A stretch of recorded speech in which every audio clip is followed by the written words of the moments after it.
go!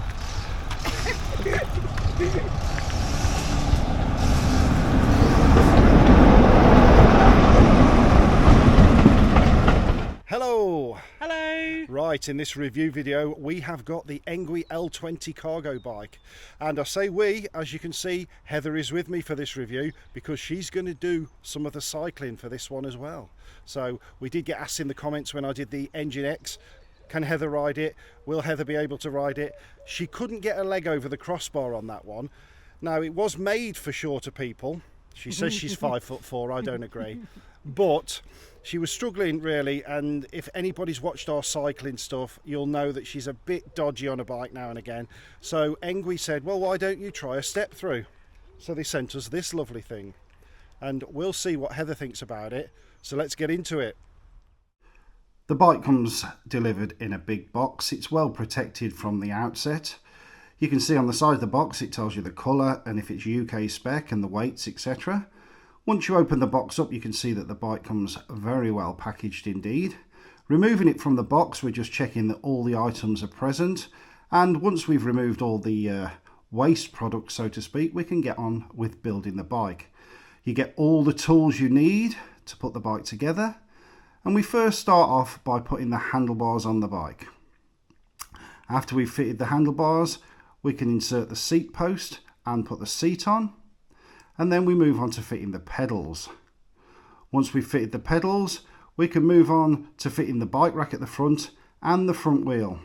And when all that's done, you can simply get it on charge and get ready to use the bike. Okay, so one of the things Heather really does struggle with is obviously stepping over onto a bike. And as I say, with the Engine X, it has a big high crossbar. So this step through makes all the difference. Now this is Heather's first attempt to get on, so let's see how she goes. And you're on the seat, so the seat is in the lowest position. We're not gonna lie. Do you want to attempt to ride? Yeah. Are you set up gears wise and stuff? I'm not telling her what to do, people. It's just I've watched her fall off many times. She'll set off and go, oh, I'm in the wrong gear, and then she'll fall off. No, we're all right. Go on then, go for it.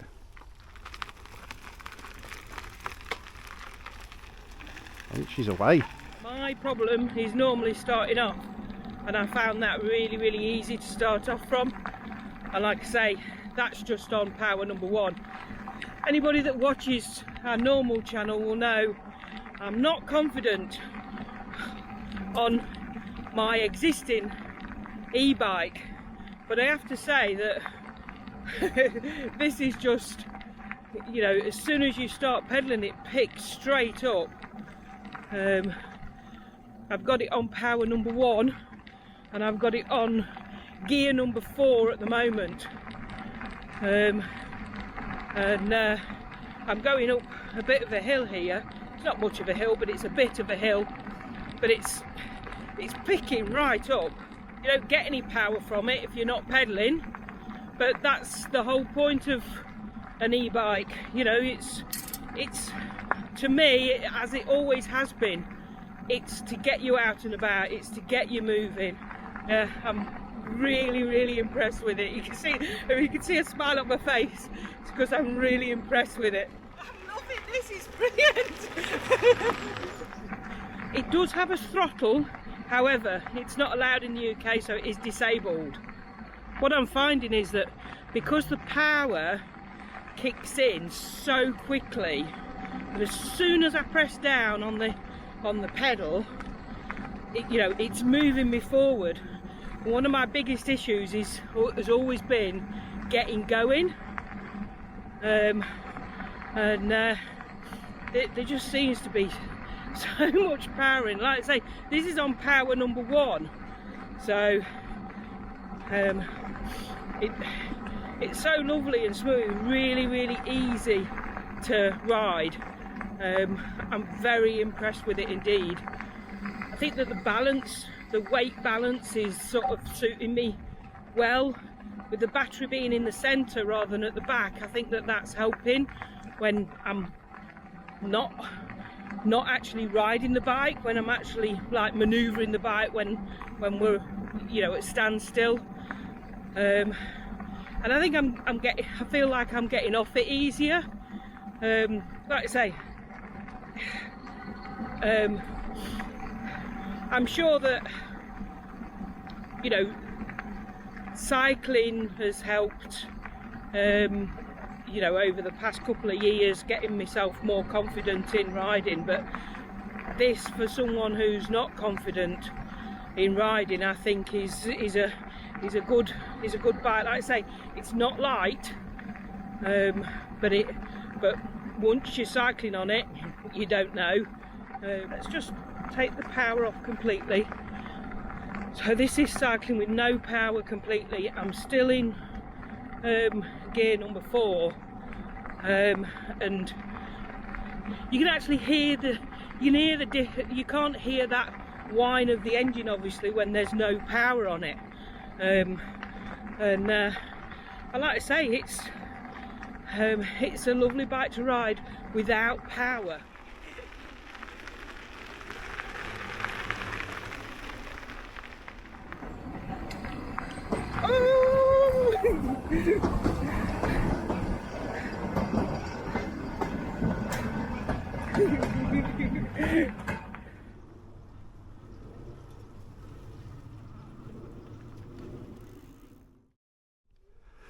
Right, I'm just going to quickly show you around the bike and point out a few things. So again, the same as the last Engwe we did. It's got disc brakes front and rear, and these are just cable operated. Point to note, and I have had this confirmed by a friend of mine that rides motorbikes, the front brake is on the wrong side for a bike, apparently. Right, so on the front of the bike you've got a nice rack for carrying stuff. Now that doesn't move, that is actually attached to the front of the frame. It's a bit disconcerting when you're riding that you sort of expect it to turn with the handlebars, but it doesn't. And that goes the same for the headlight. The headlight is in a fixed position, but the beam is actually bright enough that it spreads the light that you don't notice that. So it's got 7-speed Shimano gears. It has got a throttle, but it is deactivated for the UK. And it's got the usual 5-speed settings that increase from 1 to 5 and then let more electricity through to the motor. You can see that this is a CE certified 250 watt UK compliant. Right, so you can see the hub motor there at the back and the 7-speed Shimano gears. That's the battery in the centre of the bike, and I'll show you how to remove the battery in a moment. You've got a rear light there that is also a brake light, and the forks at the front there are adjustable. You can lock and unlock those so the suspension works or stays solid. There is no rear suspension on this, but with the seat being so comfortable and the tyres being so fat, you don't tend to notice that. Nice handlebars on this one, fully adjustable, seem to be a lot more comfortable. You do get a bell that's integrated on this. Okay, so to remove the battery on this one, it's really easy. Under the seat there's a lever. You lift the lever up like that. You turn the key to the unlock position, and then you just pull this handle. Battery comes out. Charging port is there. You can either charge it on the bike or in your house. And then to get the battery back on, there are 2 guides there. It just drops down into that. You lock the battery back on, seat back on, and it's that easy. So as I say, this bike has got a throttle, but it is disabled for the UK market. You've got your 7-speed gears there, up and down on the shifter as per normal, fully adjustable handlebars, and then this is your display, which you may struggle to see in the daylight. So for the rear light, the plus button there, just press and hold that for 2 seconds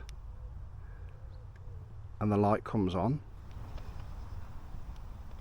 And that's also the same for the front light. Yeah. So pull the brake, it's also a brake light, and that does actually get brighter if I put the lights on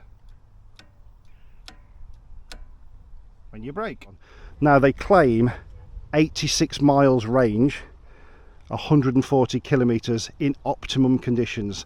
Now that's exactly the same as when you've got a car and it claims to do 50 miles to the gallon. It all depends on weight and driving style and stuff like that. Now this bike says it's got a maximum payload of 120 kilos. I'd imagine with someone weighing 120 kilos using the power assist a lot, you're not going to get anywhere near that type of range, as I found out with the Engine X. So what I will do later in the video, I'll use this to go to work and back, and we'll see what a real world mileage is. I'm going to suggest 30-35 miles at a push. Moving back onto the battery, they say around 6.5 hours to charge from empty, and in my past experience with the previous bike, that is about right. The battery is 48 volts and 13 ampere hours, so quite a decent sized battery on it. And I think you'll agree, really good looking bike. A lot of the cables go straight into the frame so you don't see them, and there's a little guide on it there just to stop them snagging up on the cargo rack. So as you can see, bike does come with a kickstand, really nice and secure. That holds the bike well.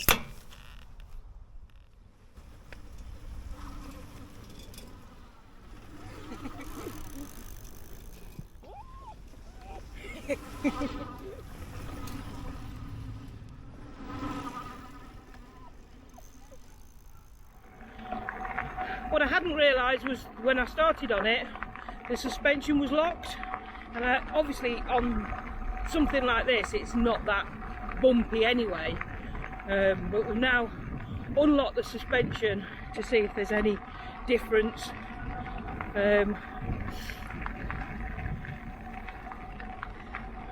On the field, with it locked, it was really bumpy, but with it unlocked it's a lot better.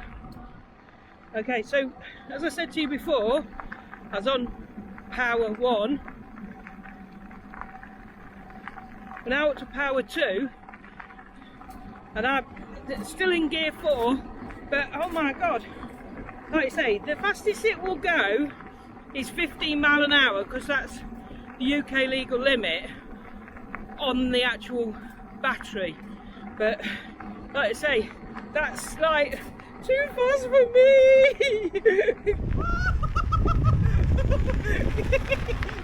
Back to 0 power, and I'm still on.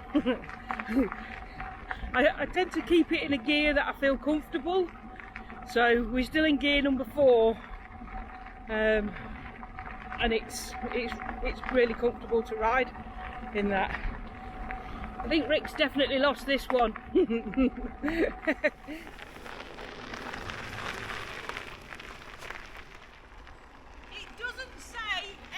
On the frame, it says Heather!